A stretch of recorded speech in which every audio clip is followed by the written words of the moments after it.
সেই জায়গা থেকে আজকে এই দেশটাকে আপনারা চেয়েছিলেন এটা হবে কোনো ব্যক্তি, পরিবার বা দলের না, এটা হবে 18 কোটি মানুষের। কিন্তু অত্যন্ত দুর্ভাগ্যজনকভাবে বলতে হয় যে এই 14ই জুলাই যেদিন আমাদের ভাইয়েরা বোনেরা জীবনের ঝুঁকি নিয়ে এই স্লোগান উত্তেজিত করেছিল, সেই দিনই কিন্তু আবার একই স্লোগান আজকে আমাদের শুনতে হচ্ছে। একটি দল বা একটি পরিবার বা একটা গোষ্ঠী বলছে অমুক দল তোমরা সব বাংলা স্যার। আমরা পরিষ্কার বলি 2024-এর জুলাই আগস্টের এই আহত পঙ্গুত্ব বরণকারী ভাই বোনেরা যারা আছেন তারা আজকে বলতে চায় আমরা ওই স্লোগানের চেতনাকে ধারণ করতে চাই, এবং ওই চেতনার স্লোগানই হচ্ছে এই বাংলাদেশের জনগণের স্লোগান, যেটা তারা সেদিন বলেছিল কথায় কথায় বাংলা স্যার, বাংলা তোমার বাপদাদার না। এই দেশ হচ্ছে কার? এই দেশ হচ্ছে এই দেশের জনগণের। সুতরাং যারা আজকে এই কথা বলেন, এটা বোধহয় এই জুলাই যোদ্ধাদের প্রতি সম্মান দেখানো হয় না, তাদেরকে অপমানিত করা হয়। এই জুলাই যোদ্ধাদের সাথে বেইমানি করা হয়, বিশ্বাসঘাতকতা করা হয়, তাদের সাথে রীতিমতো তাদের প্রতি অপমান এবং লাঞ্ছনা করা হয়। আমরা এই কথা এই কারণে বলি যে শুধুমাত্র আজকে রাজনৈতিক বিভেদ করার জন্য যদি কেউ কথা বলেন, যদি আজকে রাজনৈতিক স্লোগান দিয়ে বিভেদ তৈরি করে দেন, তাহলে এই জনগণই কিন্তু গতকাল তার আগের রাতে স্লোগান তুলেছিল। এটাও স্লোগান কিন্তু তুলেছিল যে আমরা এই যখন আপনারা স্লোগান তুলেছিলেন ঢাকা না দিল্লি, এখন কিন্তু ঢাকার সাথে লন্ডন যুক্ত করে দেওয়া হয়েছে। সুতরাং এই যুক্ত করার রাজনীতি এই দেশের জনগণ আর খুব বেশি পছন্দ করবে না। এটা যখন আপনি বাড়াবেন তখন এটা আরও বেড়ে যাবে। এটার কবর রচনা করার জন্যই তো 2024-এর জুলাই আগস্টের 5ই আগস্ট হয়েছিল। সুতরাং যদি আবার কেউ সেই বস্তা পচা সেই রাজনীতির দিকে ফিরে যায়, তাহলে তাদের বিরুদ্ধে আবার 5ই আগস্টের জন্য জনগণ প্রয়োজনীয় প্রস্তুতি গ্রহণ করে। কারণ ওই পিছনের রাজনীতিতে দেশের মানুষ আর ফিরে যেতে চায় না। আমি আপনাদের কাছে একটা কথা বলি, আপনারা বিবেচনার জন্য আপনাদের বিবেকের কাছে রাখি। শুধু বিগত 17 বছর না, বিগত 53 বছর দেশ স্বাধীনের পর যারা আজকে আমরা এটা বলি যে এই যে আজকে আমরা দিল্লির সাথে ঢাকা, দিল্লির সাথে পিন্ডি, পাকিস্তানের কথা বলি, দেখেন বাংলাদেশ জামাত ইসলামী একজন কর্মী, একজন সমর্থক, একজন সহযোগী, একজন শুভাকাঙ্ক্ষী এই 17 বছর, বিগত 53 বছর জেল, জুলুম, নির্যাতন, নিপীড়নের মুখে পড়ে আপনি কখনো শুনেছেন যে আমরা দেশ ছাড়া হয়েছি? বরং দেশের বাইরে ছিল আমাদের মীর কাসেম আলী মিন্টু ভাই, মৃত্যু নিশ্চিত জেনেও তাকে জানানো হয়েছে যে আপনি আসলে গ্রেপ্তার করা হবে, ফাঁসিতে ঝোলানো হবে। এটা জানার পরও তিনি দেশে এসেছেন এবং বলেছেন এই দেশ আমার, যদি প্রয়োজন হয় আল্লাহর জন্য, আল্লাহর দিনের জন্য, এই দেশের জন্য আমি জীবন বাজিয়ে রাখবো, এই দেশেই আমার মৃত্যু হবে, এই দেশ থেকে আমাকে কেউ বিতাড়িত করতে পারবে না। আপনি সেই দেশের, সেই দলের জনগণকে, সেই দেশের কর্মীদেরকে আপনি দেশ ছাড়ার ভয় দেখে কোনো লাভ আছে? এই ভয় যারা দেখান তারা তো ভয় দেশে বসে দেখান না, তারা তো ভয় বিদেশে বসিয়ে দেখাচ্ছেন।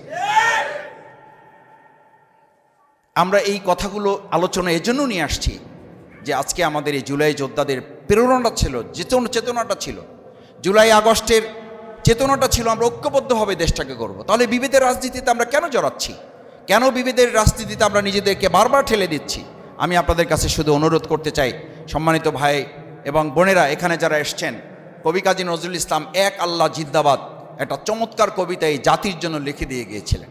আসলে আমাদের জাতীয় কবি হওয়ার কথা ছিল তো কবি কাজী নজরুল ইসলামের। এটা একটা চক্রান্ত, একটা ষড়যন্ত্রের অংশ হিসাবে শুধু ইসলাম এবং ইসলামের চিন্তা দৃষ্টিভঙ্গিকে খাটো করার জন্য তাকে পিছনে ফেলে রাখা হয়েছে।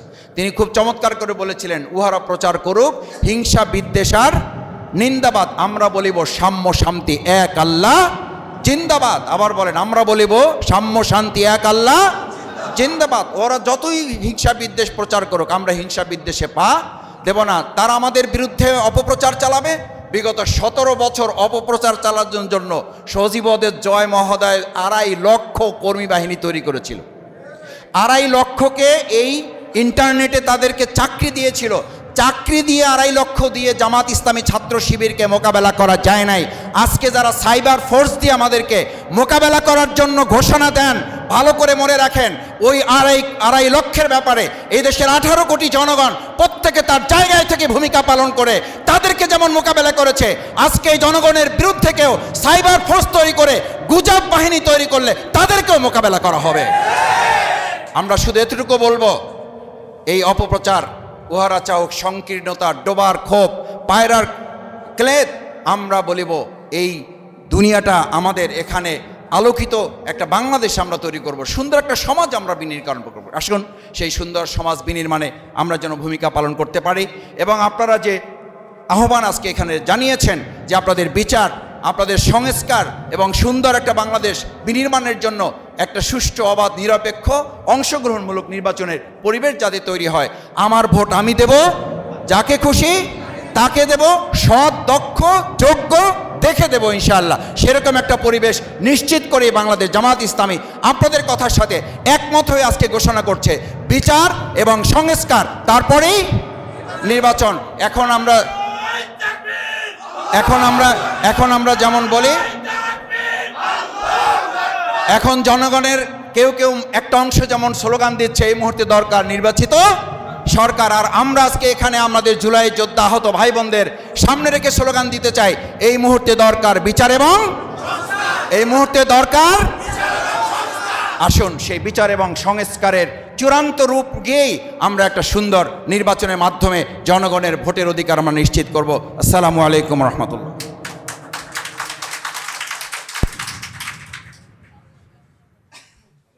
সম্মানিত জুলাই সাথে মত বিনিময় অনুষ্ঠানের প্রিয় সভাপতি, বিশিষ্ট শ্রমিক নেতা, আপনাদের প্রিয় নেতা জনাব মোহাম্মদ আব্দুল সালাম, শ্রমিক কল্যাণ ফেডারেশন ঢাকা মহানগরীর সংগ্রামী সভাপতি, শ্রদ্ধাভাজন প্রধান অতিথি, যিনি এই বাংলাদেশ শ্রমিক কল্যাণ ফেডারেশনকে তার নিজ হাতে তিলে তিলে মিশে থেকে একটাকে গড়ে তোলার জন্য প্রাণান্তকর প্রচেষ্টা চালিয়ে এক সময় এখানকার সভাপতি হিসাবে দায়িত্ব পালন করেছেন, সফল ভূমিকা পালন করেছেন আমাদের অত্যন্ত শ্রদ্ধাভাজন সাবেক এমপি, আমাদের সংগঠনের সম্মানিত নায়েবে আমির, বিশিষ্ট শিক্ষাবিদ, জননেতা জনাব অধ্যাপক মুজিবুর রহমান। একটু পরেই আমাদের সামনে বক্তব্য রাখবেন আজকের প্রোগ্রামের অন্যতম বিশেষ অতিথি, বাংলাদেশ ইসলামী ছাত্র শিবিরের সাবেক কেন্দ্রীয় সভাপতি, জামাত ইসলামের কেন্দ্রীয় নির্বাহী পরিষদ সদস্য, ঢাকা মহানগরী দক্ষিণ সংগঠনের সংগ্রামী আমির, এই জুলাই আগস্টের পুরো প্রোগ্রামের পরিকল্পনাকারী হিসাবে যিনি আমাদের সামনে রূপরেখাগুলো দিয়েছেন, শ্রদ্ধাভাজন জননেতা জনাব নুরুল ইসলাম বুলবুল।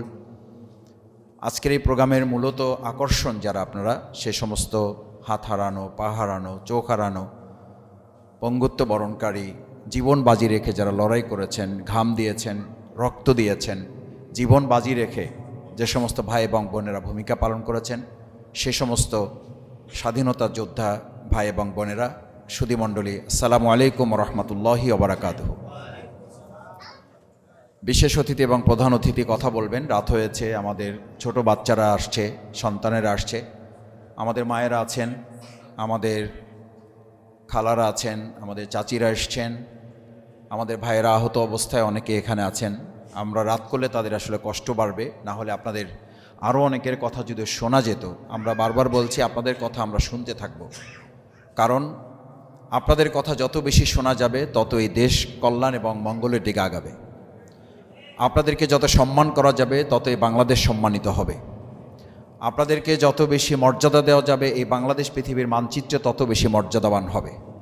বাংলাদেশ শ্রমিক কল্যাণ ফেডারেশন আজকে সেই চিন্তা মাথায় রেখেই আপনাদেরকে, আমরা দেখেছি যে আমাদের ছাত্ররা যেমন ভূমিকা রেখেছে, আমাদের শিক্ষাবিদরা যেমন ভূমিকা রেখেছে, বুদ্ধিজীবীরা যেমন ভূমিকা রেখেছে, কবি, সাহিত্যিক, সাংবাদিকরা যেমন ভূমিকা রেখেছে, আমাদের এই শ্রমজীবী অঙ্গনের ভাই বোনেরাও কিন্তু একই সাথে কোনো কোনো ক্ষেত্রে তার চেয়ে অনেক বেশি ভূমিকা তারা পালন করেছেন। আমরা প্রথমে আল্লাহর কাছে দোয়া করি যারা অসুস্থ অবস্থায় আছেন, আল্লাহ যাতে তাদেরকে পরিপূর্ণ সুস্থতা দিয়ে আপনাদেরকে দুনিয়ায় মর্যাদাবান করেছেন, কাল কিয়ামতের দিন যেন আল্লাহ তাআলা আপনাদেরকে সম্মানিত করে জান্নাতুল ফেরদাউসের জন্য আপনাদেরকে কবুল ও মঞ্জুর করেন। সম্মানিত ভাই এবং বোনেরা, আজকে যে বাংলাদেশের নতুন স্লোগান আপনারা তৈরি করেছিলেন, সেদিন যে স্লোগানের উদ্যোক্তা ছিলেন আপনারা, কথায় কথায় বাংলা স্যার, দেশটা কি কারো বাপদাদার, এই স্লোগান কিন্তু আপনারাই ধরেছিলেন। কারণ একটা দল বা একটা গোষ্ঠী বা একটা পরিবার মনে করেছিল এটা তাদের বাপের বা তাদের দাদাদের বা তাদের পরিবারের একটা দেশ।